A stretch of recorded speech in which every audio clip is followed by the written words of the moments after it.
Buenas tardes, mi nombre es Ginés Benítez, me presento, gracias por la invitación. Yo trabajo en el Museo de San Lorenzo y en mi grupo de investigación que tenemos ahí.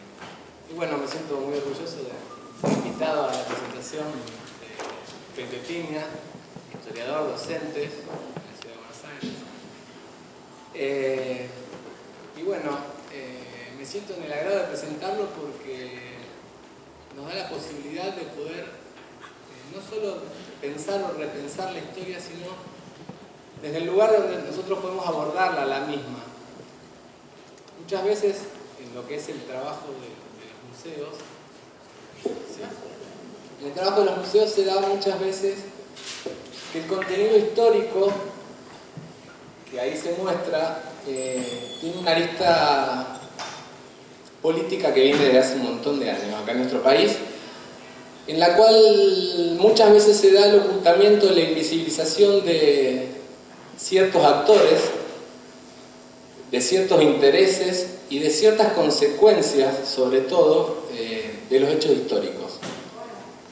Acá nosotros tenemos la batalla del Quebracho, que está enmarcada dentro de lo que es la Guerra del Paraná, que dura muchos años, más de 10 años, y está bueno el modo de ver las cosas que tiene Felipe, porque a nosotros nos enseñaron de esa batalla, que es una batalla que terminó con una guerra, que acabó ahí, y de la cual, siendo de la zona, inclusive desconocemos los intereses y los actores de esos hechos, como fue en este caso la batalla. No todos los actores, siempre conocemos a algunos actores, pero siempre esos actores son o los jefes, o los comandantes, o los sectores acomodados de la sociedad, que no son toda la sociedad.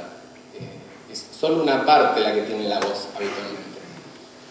Por eso, como él trabaja la historia, es muy interesante porque nos ayuda a la reflexión, a ver los hechos como no terminados, sino como procesos. Y bueno, en ese marco es que yo quería hacer una pregunta inicial, para ver si él nos puede decir algo, que seguramente sí. Y es que, ¿cómo él ve a la batalla del Quebracho, no como hecho histórico puntual, sino dentro de un desarrollo más amplio, en el cual aparecen estas visibilizaciones e invisibilizaciones? O sea, ¿qué diferencia o qué distancia hay entre la historia oficial de la batalla del Quebracho y la historia larga o incluida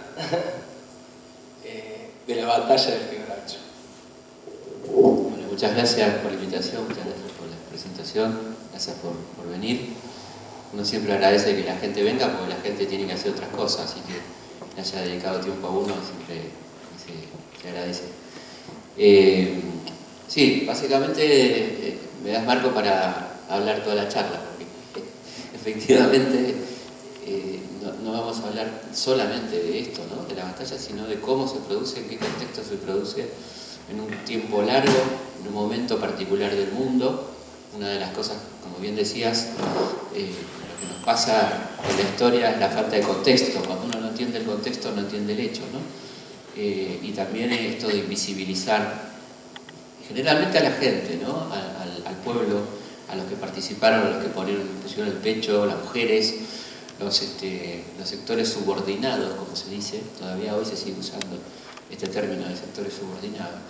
Y el contexto es un contexto muy particular. Estamos hablando de mediados del siglo XIX, de expansión colonial de las potencias que están compitiendo por ocupar mercados, y no solo mercados, sino posesiones coloniales. Recordemos que tanto Inglaterra como Francia son potencias coloniales que están expandiéndose por Asia, por Oceanía, por África, que acaban de intentar una invasión a México. Estamos hablando del principio de la década del 40, y que se sienten con derecho, ¿no?, a ocupar espacios de naciones más débiles militarmente hablando. Es decir, el uso del arma como un paso previo a la dominación colonial efectiva, a la dominación comercial, que ya en algún caso tenían, como el caso de Gran Bretaña, ¿no? Estamos en ese proceso de transición de la mentalidad colonial, donde había realmente genial. Cuando uno dice genial no quiere decir bueno, quiere decir inteligente, ¿no? Como era el caso de Disraeli, el primer ministro británico, que es el hombre que va a dar el salto evolutivo del imperialismo británico, ¿no? De imperio a imperialismo. Él va a empezar a pensar que en realidad es más conveniente la dominación de carácter económica que la dominación presencial, que esto de ocupar países termina siendo más costoso, más caro, trae muchos conflictos, que por lo tanto la segunda etapa del imperio, que podríamos denominar imperialismo, que se va a desarrollar sobre todo a partir de la década 60, 70, va a ser seguramente no tanto por el lado del armamento, sino por el lado de la ingeniería financiera y de dominación comercial del mundo. Quien controla el comercio termina controlando finalmente la economía de los países, ¿no? Este es el proceso que se está dando en este momento, y quizá los combates de Obligado y Punta de Quebracho se dan en esa etapa de transición, de alguna manera, ¿no? Es decir, que esto no pasa en cualquier momento, pasa en un momento particular, con un gobierno como el de Rosas, que había despertado a un sector opositor muy particular, muy activo, muy poderoso. Los opositores a Rosas eran gente muy influyente, generalmente de sectores sociales adinerados, lo cual también lo eran los rosistas. Esto es una cuestión interesante. No podríamos definir categóricamente al rosismo apoyado únicamente por los sectores populares, porque no estaríamos diciendo la verdad. También una parte importante de la clase dominante argentina apoyaba al rosismo, como otra parte importante se oponía a él.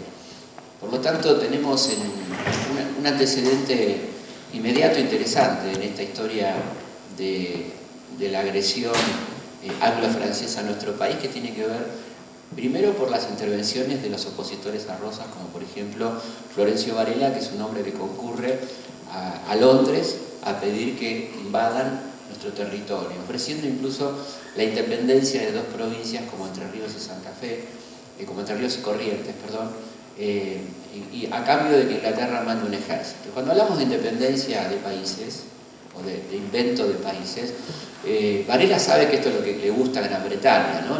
La balcanización, la creación de pequeños estados fácilmente dominables, de ir dividiendo los países. Por lo tanto, el planteo de Varela es un planteo que llama la atención y que de alguna manera interesa en aquel momento a Gran Bretaña. Pero fíjense ustedes qué nivel de miserabilidad, ¿no? de un argentino que, porque se opone políticamente al gobierno de turno, es capaz de traicionar a su patria y provocar y pedir una invasión para su país. No sé si les suena. Sí. Estamos hablando. Pero bueno, entonces, como vemos, hay antecedentes interesantes a estas cuestiones.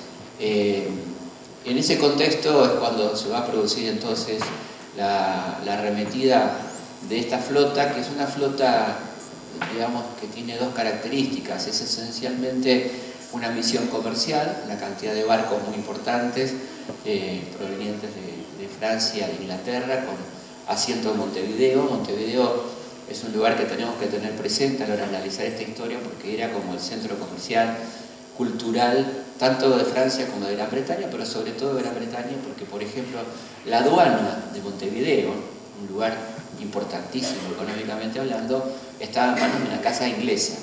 O sea, una empresa inglesa manejaba, la casa Lafon manejaba la aduana de Montevideo, por lo cual los intereses ingleses en el río de la Plata eran muy fuertes. La navegación de ese río y los ríos, los afluentes, digamos, eran un tema fundamental. Había una especie de fantasía, particularmente en los comerciantes británicos y también en algunos franceses, que si se navegaba libremente en los ríos podían llegar a mercados importantes y vender una mercadería que antes no podía vender, como el caso de Corrientes y Paraguay. Para esto hay que decir que, para ubicarnos de qué estamos hablando, primero y principal, recordar algo que seguramente todos sabemos, pero que no está de más. Rosas no era el presidente de la Argentina, Rosas era el gobernador de Buenos Aires, que tenía a su cargo las relaciones exteriores de la Confederación Argentina. La Confederación era un conjunto de provincias coaligadas por pactos interprovinciales, pero no existía un Estado nacional como lo concebimos y como va a empezar a existir después de la batalla de Pavón, ¿no? Esa unión a la fuerza de alguna manera del Estado. Acá teníamos un Estado disgregado, en gran parte en una guerra civil tremenda, una guerra civil que había arrancado allá por 1813-14 y que seguirá durante bastante tiempo. La Argentina tiene en su historia una de las guerras civiles más largas de la historia universal prácticamente. Es una guerra que no termina nunca. Podríamos datar el final más o menos en los 60, pero sigue habiendo escaramuzas, los levantamientos montoneros, etcétera, hasta los 70, ¿no? Podemos decir que el país está pacificado, y cuando decimos pacificado decimos, como decía Roca, paz y administración, y como se burlaba Sarmiento, fusiles y empréstitos, ¿no? Es decir, la paz de los cementerios en el año 80. O sea que tenemos casi 70 años de guerra civil.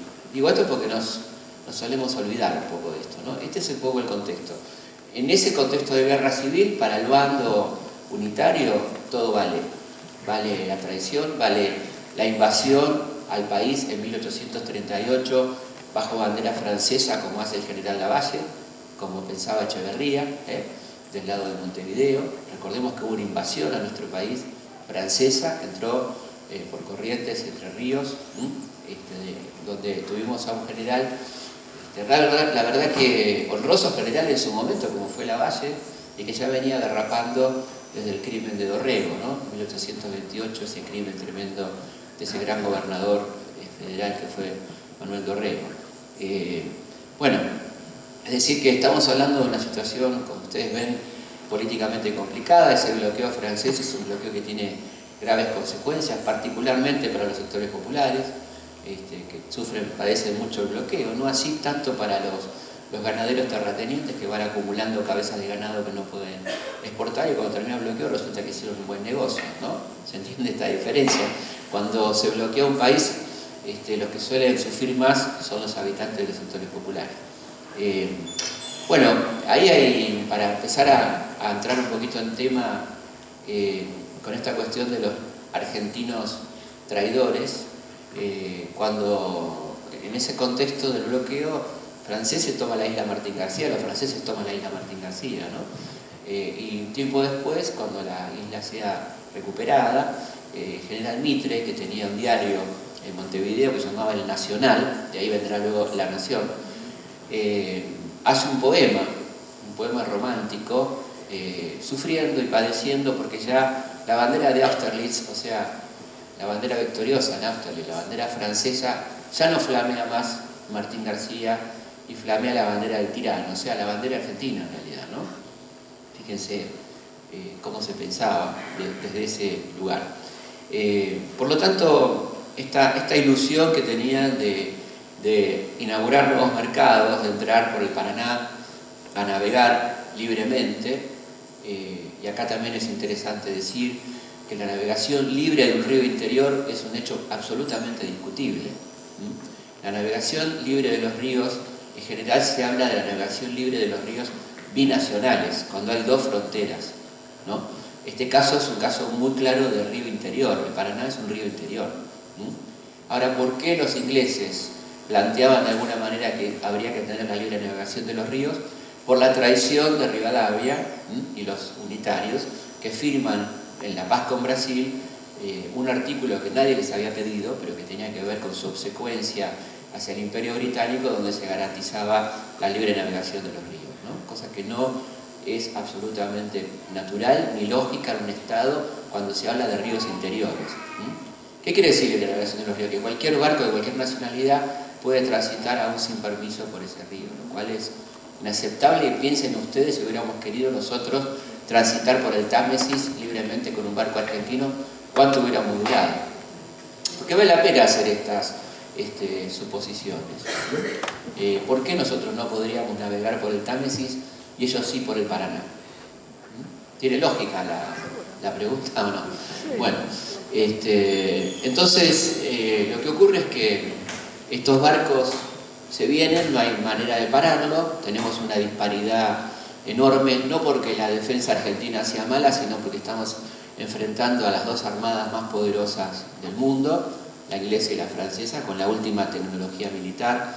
Por lo tanto, hay que echar mano al coraje y a la viveza criolla, digamos, al ingenio criollo, que es el que se va a poner en práctica con la famosa estrategia de las cadenas obligadas, que es una disposición de cadenas para frenar a los barcos, cadenas importantes, y a la vez montar baterías en las barrancas para poder atacar a los barcos enemigos que van pasando, que venían primero los convoyes militares y detrás los barcos mercantes, que eran 95. Fíjense el volumen de comercio que pensaban ellos que potencialmente se podía desarrollar en las costas del Paraná.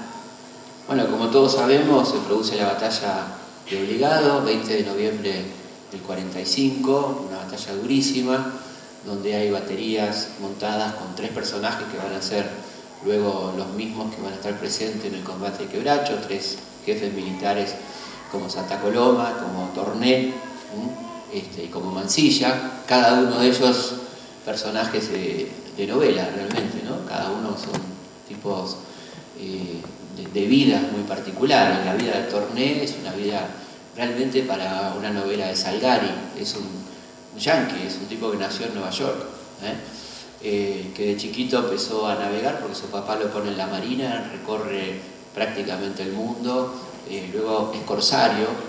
Los corsarios no son piratas, sino que son navegantes que trabajan al servicio de un Estado, ¿no? Y atacan barcos enemigos con la patente de corso, es decir, con permiso de un Estado para dañar al Estado enemigo y quedándose con una parte de lo capturado. Bueno, durante un tiempo importante de su vida, Torné fue corsario, recorrió, como decía, los distintos mares del mundo, llega aquí, se incorpora a la Marina Nacional, y va a ser uno de los hombres claves en Obligado, donde queda sordo justamente por la enorme actividad de cañoneo que desarrolla la batería en la que él estaba. El otro es Mansilla. Mansilla es un personaje increíble, ¿no? Es un guerrero de la independencia, es un tipo que estuvo en la campaña de San Martín, soldado de San Martín en Chacabuco, por ejemplo. Es el cuñado de Rosas, y un mérito extra, el padre de uno de nuestros mejores escritores, Lucio Víctor Mansilla, un hombre que se los recomiendo absolutamente, particularmente un libro de él que se llama Una excursión a los indios ranqueles, donde van a encontrar por primera vez la voz del indio. El indio habla por primera vez en ese libro, extraordinario libro, muy raro para ese contexto prepositivista, digamos, donde evidentemente se trataba al indio como un ser inferior. Y ahí Mariano Rosas, que no es más que un algo así como un hijo adoptivo de Rosas, un ranquel, habla, cuestiona, plantea cuestiones tan interesantes como que van desde las intenciones reales de los wincas para con ellos, a la necesidad del progreso o no progreso, qué significa progreso, el tema de las cautivas, ¿no? El concepto de cautiva, tan instalado, y que vale la pena recordar que ahí aparece, ¿no? La cautiva, nosotros decimos cautiva, estamos pensando inmediatamente en las cautivas blancas, una minoría. Las cautivas mayoritariamente eran indias. Sin embargo, la historia oficial ha instalado el drama de la cautiva blanca, que es un drama y que nadie reivindica, pero quiero decir, fíjense ustedes cómo nos ha quedado en este relato histórico del que hablábamos al principio, que las cautivas son blancas.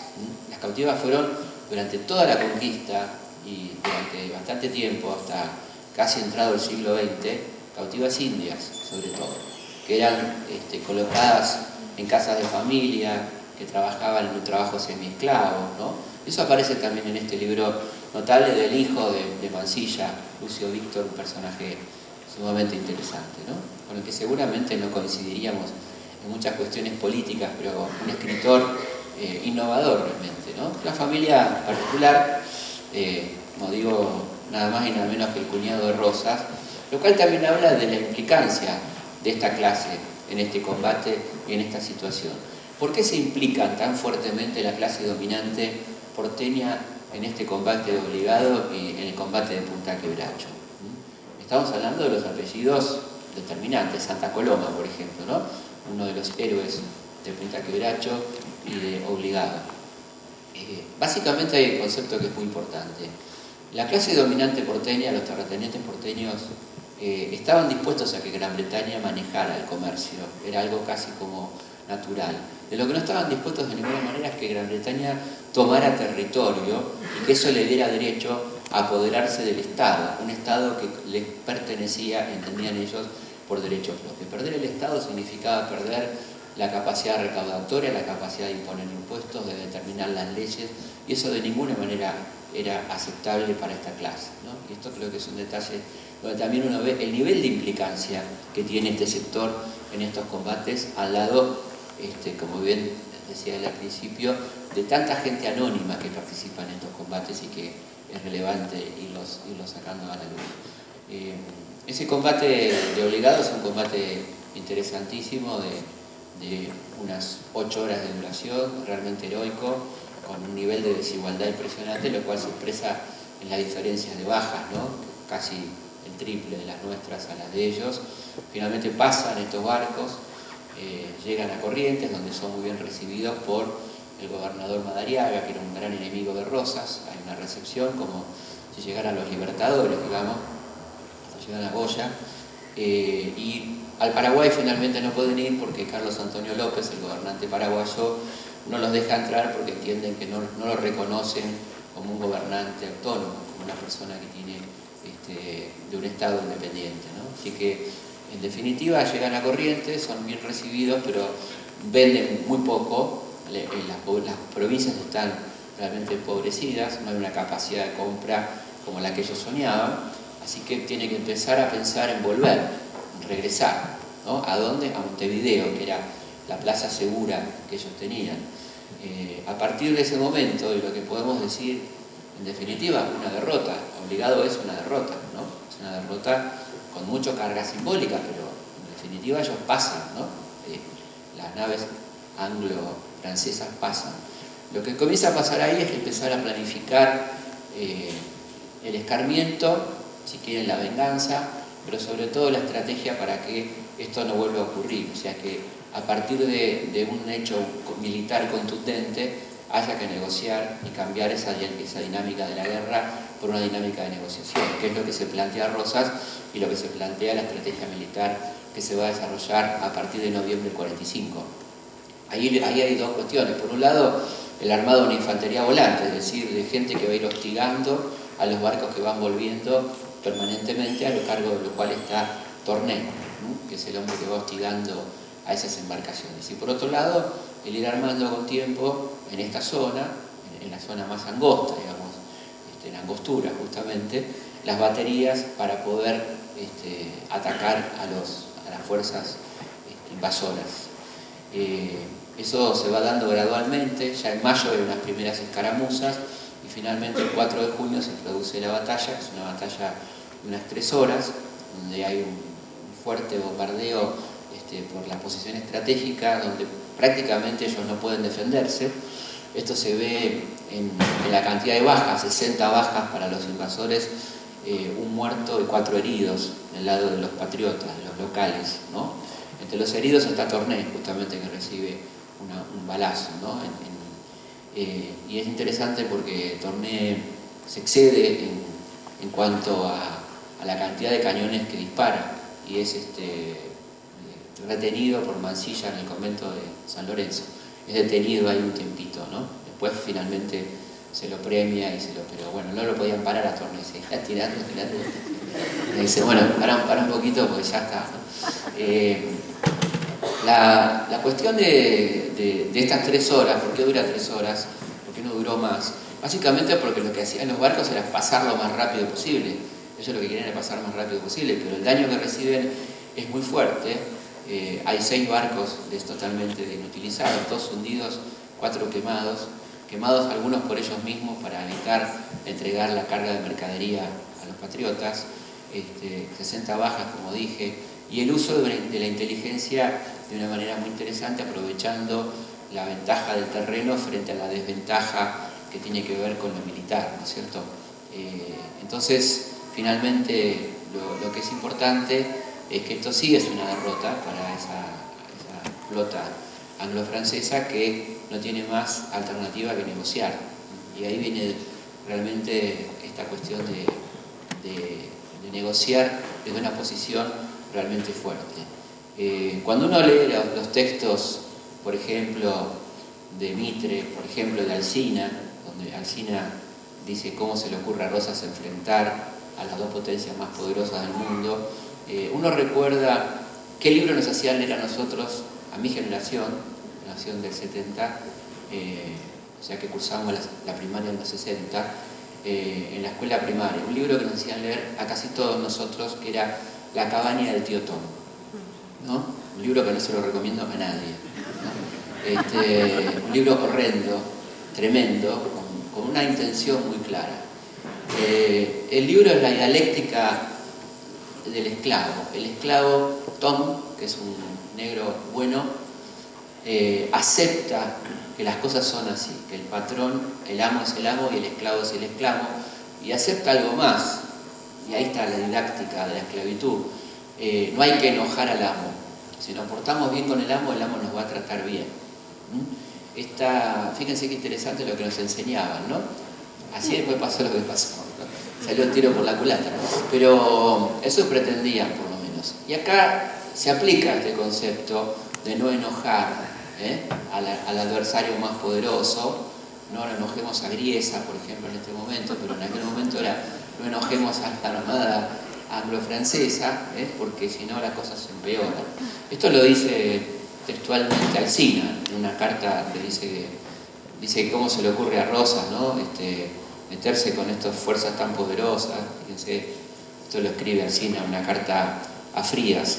Rosas ha cometido la locura de querer impedir el paso de la escuadra anglo-francesa con los buques acorazados. Locura, digo, porque lo es querer competir tal luego en aguas con aquellas naciones que, además de la enorme ventaja de los vapores, tienen su tremenda artillería. ¿Cómo se le ocurre enfrentar a esta gente? En realidad, rindámonos y ya está. Por suerte, en ese mismo momento había gente que pensaba todo lo contrario, incluso condenaba esto, ¿no? Y gente que evidentemente nos importa, ¿no? San Martín, por ejemplo, decía, primero elogiaba la actitud de Rosas y su gente, pero además llamaba la atención sobre un punto que nos interesa mucho. No puedo concebir que haya americanos que por un indigno espíritu de partido se unan al extranjero para humillar a su patria y reducirla a una condición peor que la que sufríamos en tiempos de la dominación española. Una tal felonía ni el sepulcro la puede hacer desaparecer. Y también es muy interesante lo que decía un clarísimo enemigo de Rosas, como fue Juan Bautista Alberdi, ese notable tucumano que luego va a ser el padre de nuestra Constitución, como ustedes saben, un gran opositor, ¿no? Hombre de la generación del 37, cuando se entera que hay tantos argentinos que están, tantos dirigentes exiliados en Montevideo, que están favoreciendo la invasión, dice: en el suelo extranjero en que resido, él estaba en Chile en ese momento, beso con amor los colores argentinos y me siento vano al verlos más ufanos y dignos que nunca. Guarden sus lágrimas los generosos llorones de nuestras desgracias. Aunque opuesto a Rosas como hombre de partido, he dicho que escribo con colores argentinos. No me ciega tanto el amor de partido para no conocer lo que Rosas es bajo ciertos aspectos. Sé, por ejemplo, que Simón Bolívar no ocupó tanto el mundo con su nombre como el actual gobernador de Buenos Aires. Sé que el nombre de Washington es adorado en el mundo, pero no más conocido que el de Rosas. Será necesario no ser... Perdón,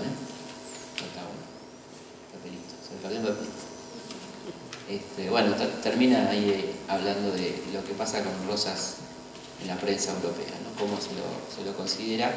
Y básicamente creo que lo rescatable, no ser argentino, dice, para desconocer la verdad de estos hechos y no envanecerse de ellos. Actitudes bastante diferentes, ¿no? a la de otros personajes que lamentablemente escribieron la historia. Una pregunta que creo que está flotando antes de que pasemos a las preguntas y charlar es ¿por qué esta batalla tan importante para la Argentina, una especie de segunda independencia?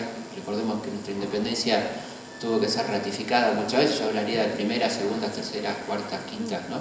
Porque la independencia declarada en Tucumán es una declamación, en definitiva. Nosotros proclamamos la independencia. Ahí está llamando Narciso Laprida. Nosotros lo que hacemos es proclamarla. Ahora, para ejercerla hubo que hacer las campañas libertadoras, tuvo que estar Güemes poniendo el cuerpo frente a los realistas, frenando 9 invasiones españolas, hubo el sacrificio de todo un pueblo, ¿no? Ratificando esa condición de independientes. Por lo tanto, creo que es interesante pensar por qué este combate tan importante, más importante que obligado, no hay ninguna duda, tiene tan poca prensa, y uso con toda intención la palabra prensa, ¿no? Prensa en el sentido de lo impreso históricamente y prensa en lo que se refiere a la actualidad. Esencialmente porque es un combate que ratifica una voluntad soberana y que además, como ustedes ven, cuando empezamos a hablar de él, saltan nombres realmente muy importantes de gente que hizo todo lo posible para que los vencedores no fuéramos nosotros sino el enemigo. Piensen ustedes que el señor que va a escribir la historia después de Pavón, el vencedor de Pavón, Mitre, es un historiador presidente, o un presidente historiador, que va a escribir la historia según la visión de esos vencedores, borrando absolutamente de la historia a mucha gente. ¿Cómo? Definitiva, ¿no? Famosa carta entre López y Mitre, cuando Vicente Fidel López, que era de su línea historiográfica, dice: hemos enterrado para siempre Artigas, hemos enterrado para siempre Artigas. Por suerte se equivocó, ¿no? Pero la intención estaba. Mitre es el hombre que influye para que la madre de la patria no figure en la historia. Teníamos una madre de la patria nosotros hasta más o menos 1860, que era María Remedios del Valle, una esclava negra que participa en todos los combates de Manuel Belgrano, como enfermera, como espía, como oficial, como todo, una mujer extraordinaria, la negra Remedios, a los que sus compañeros la llamaban la madre de la patria. Después de la guerra queda en la miseria, pierde a su marido, a sus hijos en esa guerra, queda en la miseria y la reconoce Viamonte en la puerta de un templo pidiendo, logra que la legislatura bonaerense la proclame la madre de la patria con un pequeño estipendio. Pero claro, en el momento de reescribir la historia definitiva, Mitre piensa que cómo vamos a tener una madre de la patria negra. Y esa mujer desaparece de la historia, desaparece. Y empezamos a tener a España como la madre patria, ¿no? Una madre patria complicada, apropiadora por lo pronto, bastante compleja porque recién nos reconoce bastante tarde, ¿no? Así que lo de madre es un poquito complicado. Pero creo que fíjense ustedes cómo se ningunea y a dónde se apunta, ¿no? Y por otra parte, estos personajes que nombramos, que son incorrectos. Imagínense ustedes que Santa Coloma es un oficial que es degollado en Caseros, después de Caseros, por orden de Sarmiento y de Urquiza, sin juicio previo. O sea que hablar de el héroe de Santa Coloma no les queda muy bien a los Mitre y a los Sarmiento, que escribieron la historia después de Caseros y particularmente después de Pavón. Hablar de Torné tampoco, es un tipo que muere prácticamente, tiene que trabajar hasta muy grande porque lo retiran del servicio activo. Mansilla le pasa algo parecido, no le va mal porque tiene una fortuna personal importante, pero también es un hombre que es corrido de la historia, ¿no? Se lo va negando. Es decir que vamos entendiendo por qué esta batalla tan importante, que tendría que estar en nuestro calendario muy claramente, es una cosa que está casi difusa y que la mayoría de los argentinos desconocen. ¿Qué hacemos frente a esto? Bueno, difundir, conocer, creo que ustedes tienen que ser los primeros difusores. Yo me voy a encargar, lo digo, a cada uno le cabe, ¿no? Todo el mundo usa redes sociales, todo el mundo puede multiplicar lo que sabe, y me parece que es importante que empecemos a instalar a nivel local, a nivel provincial, a nivel nacional, hechos como este, desde la perspectiva de que son hechos importantes, ¿no? Que hablan de nuestra identidad, ¿no? De lo que somos capaces cuando nos decidimos hacer algo, sobre todo esta decisión de no dejarnos pasar por arriba, ¿no? De no dejarnos pisotear. Creo que son cosas que podemos hacer, está en nosotros, ¿no? Hacerlo, que nuestros alumnos lo conozcan, que nuestra gente querida lo conozca. Hoy tenemos, afortunadamente, posibilidades de difusión que antes no teníamos. En vez de poner en el Facebook fui a tomar un café, podemos poner ¿sabés que hubo una batalla? Bueno, son cosas que se pueden hacer, quiero decir, ¿no? Para lo cual es bueno que nos informemos y sepamos de qué estamos hablando, como en este caso de un hecho tan interesante y tan ninguneado. Por supuesto que esto tiene que ver también con una mentalidad, la mentalidad cipaya, esa mentalidad que se plegaba a la mentalidad dominante, ¿eh? Estamos hablando del momento de los cipayos, justamente, el momento de la rebelión de los cipayos, esos que fueron considerados de alguna manera cómplices de la ocupación en la India por parte de los ingleses. Es decir, que esta sociedad comercial de la clase dominante argentina, particularmente a partir de los años 60, que tenía lazos directos con Gran Bretaña, que sus negocios pasaban por Gran Bretaña, a la hora de escribir la historia no iban a escribir en contra de sus socios, sino todo lo contrario. El general Mitre dice en un texto: la República Argentina nunca terminará de agradecer todo lo que Gran Bretaña ha hecho por ella. Cuando termina la Guerra del Paraguay, dice: en la Guerra del Paraguay han triunfado los apóstoles del libre cambio, David Ricardo y Adam Smith. Bueno, creadores del capitalismo, para que no saben. Claro, los padres del capitalismo, ¿no? O sea, los padres del capitalismo moderno, los tipos más geniales, en el mismo sentido que decíamos antes de Disraeli, los creadores de un modelo, Smith el primero y Ricardo su gran perfeccionador de alguna manera, ¿no? Curiosamente, profesores de Marx, ¿no? De la escuela marxista. O sea que, como ustedes ven, también hay derivaciones de lo que estamos hablando. Pero yo creo que lo importante es eso, tener una visión de conjunto, de en qué momento pasa esto, no pensar los hechos como sucesos barriales, digamos. Y acá estábamos hablando antes de una cosa muy importante, que es que el poder discursivo, educativo, poder mediático, nos ha metido en la cabeza una diferencia entre lo que es la historia regional y lo que es la historia nacional. Entonces se les hace creer a la gente de esta zona que el hecho de Punta Quebracho es un hecho regional, de la llamada historia regional, ¿no? Cuando en realidad no existe la historia regional. Todo pedacito de la Argentina es nación. Entonces toda historia regional es nacional. Este concepto ha sido instalado justamente por la mentalidad portuaria, partiendo de la base de que solamente lo que transcurre en Buenos Aires es historia nacional o lo que está vinculado a Buenos Aires. Pero curiosamente hablábamos a la mañana con los chicos de los colegios, la mayoría de los hechos fundamentales de la historia argentina transcurrieron fuera de las fronteras de Buenos Aires, desde el Congreso de Tucumán hasta las principales batallas, hasta la sanción de nuestra Constitución.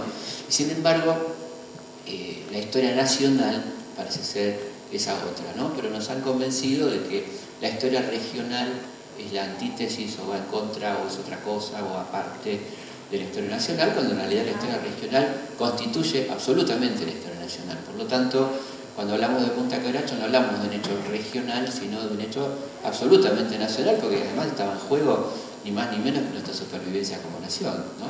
Si nosotros éramos derrotados en esa batalla, hubiera sido absolutamente otra la suerte de lo que se estaba conformando como la Argentina. Así que creo que, fíjense qué interesante es empezar a nosotros no ser portadores de ciertas categorías que se nos imponen. Sí, trabajemos la historia regional, pero teniendo muy en claro que estamos haciendo historia nacional, que es la historia nacional. Esta dicotomía es falsa. Cualquier historia de cualquier rincón de la Argentina es nacional, es una historia nacional. No puede ser considerada historia regional con esa subcategoría que le da el poder, ¿no? Porque por supuesto que en buena hora que se haga historia regional, pero creo que, que si la hacemos con este concepto, ¿no? De que estamos haciendo historia nacional, sin duda. Bueno, no sé si alguien quiere hacer algunas preguntas. Sería ese. ¿Sí? ¿Me hacen una pregunta? ¿De mano? Sí. Yo. Pregunta sobre la batalla. ¿Los barcos venían desde Corrientes? Sí.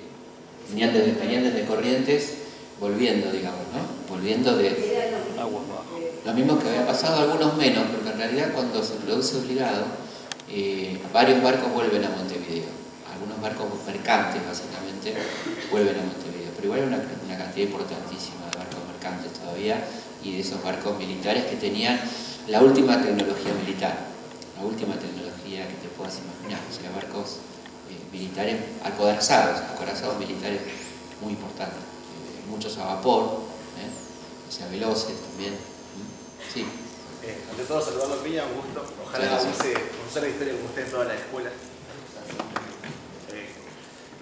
Martín Miguel de Güemes, usted habló de personajes de vías casi de novela. Si pudiera hacer hincapié un poco en lo que hizo él, que tiene algunas hazañas como tomar un barco encallado a caballo. Sí. Bueno, Martín Miguel de Güemes es un personaje de vida corta pero extraordinaria. Efectivamente, su primera hazaña es un hecho insólito, digno del créase o no, que es durante las invasiones inglesas, siendo miembro del regimiento del Fijo, al mando de Liniers, ahí se produce una bajante del río de la Plata, el barco Justin, un barco inglés, queda atrapado en la bajante, y él con 20 gauchos toman el barco, a caballo, ¿no? Entrando... O sea, una hazaña militar. Una hazaña militar increíble, porque además los barcos esos tenían cañones, tenían fusilería. Se mandó con los gauchos. Se mandó con los gauchos a caballo y terminó tomando el Justin. Después de eso, fundamental el apoyo de todo ese pueblo. Recordemos que Güemes era un gobernante extremadamente popular, llamado por su pueblo el padre de los pobres, con una política agraria y de tierras realmente revolucionaria. Siendo un hombre adinerado. Siendo un hombre adinerado, un hombre de muy buena posición económica. Él y su hermana Macacha, que era otro cuadro político muy importante. Recordemos que Macacha ocupaba, de hecho, el gobierno cuando él salía en campaña, que era muchísimo tiempo, ¿no? Macacha, una persona de gran capacidad política y muy querida por la gente también. Y bueno, a partir de ahí la una estructura que se estudia hoy, incluso en las academias militares, una estructura de guerrillas. Digo el término guerrillas, que nadie se asuste, porque lo decía, pero los métodos de Mitre, ¿no? Las guerrillas del Alto Perú, bueno, que además se inscriben dentro de un modelo de acción militar que se va a extender de Salta hasta la zona de Cochabamba, en Bolivia, al mando de lo que llamaban las republiquetas, que eran grupos operativos político-militares, 140 republiquetas que funcionaban autónomamente, ¿no? Con gobiernos donde, por ejemplo, tenía una fuerte presencia el componente indígena, donde las mujeres tenían una gran participación, de ahí que nos acordemos, por ejemplo, tanto de Juana Zurduy, que justamente era alguien que luchaba ahí en coordinación con Güemes y con su marido Padilla, y Güemes arma los infernales, que son 6.600 hombres divididos en pequeños pelotones, una estructura militar impresionante, que actúa básicamente partiendo de la inferioridad numérica y militar, pero con una gran estrategia, básicamente viviendo de las armas recuperadas del enemigo. O sea, el parque militar de los gauchos de Güemes es el material robado de los españoles, porque Buenos Aires, por supuesto, no le mandaba nada, ¿no? Y con estas características Güemes resiste 9 invasiones españolas, 9, ¿no? Con su pueblo. Incluso hay un golpe contra Güemes, la llamada Revolución del Comercio, que hace la oligarquía salteña, que ya estaba entonada con los españoles. Se dio de bienvenida, digamos, pero él pudo recuperar la ciudad de forma pacífica. Sí, pacífica relativamente. Bueno, la recupera gracias a su hermana en gran parte y a todo el trabajo que hacían sus oficiales, y por supuesto cuando recupera la ciudad ahí no es muy pacífico lo que es, como corresponde, porque claro, si me vas a matar y vas a terminar con mi gobierno, bueno, algo tengo que hacer, ¿no? No le fue muy bien a los que hicieron el golpe del comercio, efectivamente. Sí. Muchas gracias. Sí.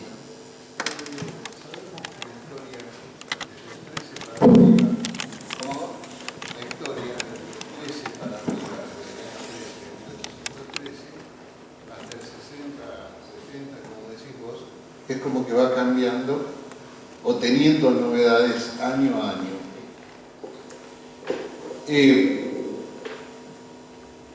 Vaciando el punto que se juntan en el gobierno, el primer presidente constitucional que tenemos, que duró muy poquito, la aberración que decís vos que cometen junto con Lavalle, el 13 de diciembre.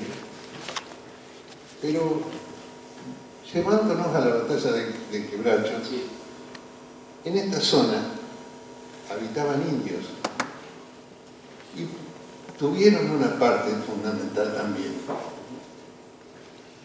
No sé si te contaron o estudiaste que estaba un poco más adelante, que se llamó la Matanza del Cheruguazú, que está en Puerto Aragón, un lugar que aproximadamente de acá está por el río 40 kilómetros, por tierra 60. ¿Qué punto, qué es lo que formaron los indios en este lugar que había, que eran los que eran 10, habían tomado el río Carcarañá, que lo manejaban ellos, hasta la desembocadura del río Paraná. En esa época tenían sus caciques, sus tolderías, que estaban hechas de adobe, y que ya se habían formado algunas pequeñas colonias en las cuales vivían, se cruzaban con los nativos de acá, es decir, las indias con los gauchos, las indias con los españoles que habían quedado, y después sacó el gaucho, ¿no es cierto? Yo lo que te pregunto es, ¿qué función cumplió el indio, si conoces algo de eso, en este tipo de batalla? Porque eran los primitivos habitantes de esta zona, en la cual tenemos un profundo respeto. Muy interesante lo que decís, y es importante hacer alguna aclaración en cuanto a la idea que tenemos del indio como hordas que vagaban por la pampa. En realidad no es así. Los indios o los habitantes originarios estaban organizados, en algunos casos hasta casi en estados, ¿no? El caso de Salinas Grandes era el tercer estado de la década del 60 en Argentina. Argentina tenía 3 estados. En esta división que se produce con el golpe del 11 de septiembre del 52, donde queda por un lado la Confederación Urquicista, que incluye a todas las provincias menos Buenos Aires, el Estado de Buenos Aires y Salinas Grandes, que era la Confederación de Calfucurá, el gran líder de la Confederación del Sur, que tenía trato desde hacía tiempo con el Estado virreinal en principio y el Estado que comenzaba a plantearse como independiente a partir de 1810. Por ejemplo, hay correspondencia, hay reconocimiento de derechos, hay comercio legal con ellos. Hay la llegada de los Pampa en 1806 como delegación oficial a parlamentar en el Cabildo de Buenos Aires para ofrecerse a defender la ciudad del avance inglés. Hay permanentemente pelotones militares indios que participan en las batallas de la guerra civil para uno u otro bando de acuerdo a los pactos a los que habían llegado, de manera tal que esto es interesante pensarlo. No estamos hablando de gente que vivía de manera salvaje por la pampa sin ningún tipo de organización, y por lo tanto la participación que tuvieron en distintos combates, me falta información precisa sobre este que vamos a averiguar, pero generalmente tuvo que ver con su vínculo político con las autoridades que resistían o que planteaban la batalla. O sea, tenemos, por ejemplo, en Caseros pelotones indios, en Pavón pelotones indios, en grandes batallas de la guerra civil pelotones indios que participaban, no como mercenarios, sino porque estaban integrando algunas de las fracciones que estaban peleando, ¿no? Las cartas que se mandaban, por ejemplo, Calfucurá con Mitre son impresionantes, ¿no? Cartas donde le reclama como un jefe de Estado a otro jefe de Estado que se cumplan los pactos, ¿no? Es decir, fíjate qué interesante cómo la historia oficial nos da la idea de que el Estado real era este Estado que se estaba conformando y que por eso la conquista del desierto era un hecho inevitable, un hecho inexorable frente a grupos aislados, salvajes que andaban por la pampa, los que incluso no constituían siquiera una forma de vida, porque se los llamaba desierto, eran el desierto, ¿no? El desierto es un lugar, ¿cómo? Vagos y mal entretenidos, pero también el desierto, es decir, un lugar sin vida. La campaña del desierto habla de un lugar donde no hay vida, o sea, ni siquiera seres vivos eran en la calificación que se le dio cuando se hizo esa campaña, pero en realidad se está desconociendo toda una categoría de preexistencia paraestatal o estatal en algún caso, depende cómo se lo interprete, muy importante y preexistente, ¿no? Incluso con experiencias interesantísimas como la colonización galesa en Chubut, donde hay una convivencia perfecta con los tehuelches o los abóniken, hasta el momento que llega la campaña de Roca, donde comienza la masacre. Pero galeses y tehuelches conviven, se enseñan cosas, hay un pasaje de bagaje cultural, que por supuesto es una historia que se nos cuenta bastante poco, ¿no? Sí. Yo creo que por ahí sí, obvio que me expresa eso. Yo puedo acordar específicamente en esta parte acá. La población nativa más antigua son los chaná con todas sus vertientes, después los guaraníes, y como bien dijo, querandíes. Y para la época de lo que es la batalla, nosotros acá tenemos de los escritos más viejos que hay sobre la zona, está el Ulrico Schmid alrededor de 1536 puntualmente, por ahí, pero él lo escribe con posterioridad. Y ya desde ese momento hasta mediados de 1800 estamos hablando de que esta zona tenía más de 300 y pico de años de mestiza. Nosotros somos, como región, somos tan afrodescendiente como europeo descendiente, pero ahí está el juego de estas políticas. ¿Por qué bailamos malambo, o tango, o candombe? ¿No? Porque son todas palabras africanas, ahí sí el registro es claro. Pero ahí vienen todas esas posiciones donde nosotros sufrimos el mal de Mitre, Sarmiento y Avellaneda y Roca. Avellaneda también, pero no le voy a poner tan fuerte, en que nos desconfiguran la historia y nos transmiten una historia obediente para domesticarnos, que es la historia vacía.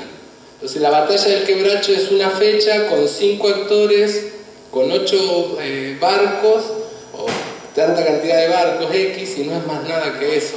Por ahí lo que más nos brinda él es esto, ver la complejidad de los hechos sociales históricos, la profundidad. Los hechos tienen mucha antelación y mucho por venir, cada hecho puntual.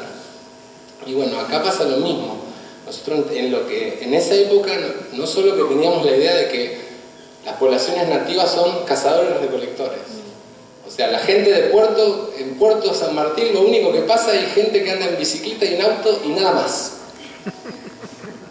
No son solo cazadores, son gente que tomaban partidos políticos de acuerdo a intereses comunes, como cualquiera de nosotros, y tenían organizaciones, si bien desde otro paradigma, muy elevadas, o tan elevadas como las de organizaciones que después se llamó el Estado, porque ellos se organizaron durante mucho tiempo, es más, mucho más de lo que duró el Estado, pero bueno, está bueno saber que nosotros acá, ya para ese momento teníamos 300 y pico de años de mestizaje con lo africano y con lo nativo, y lo nativo de acá y de afuera también, porque tenemos los jesuitas que fueron trayendo gente.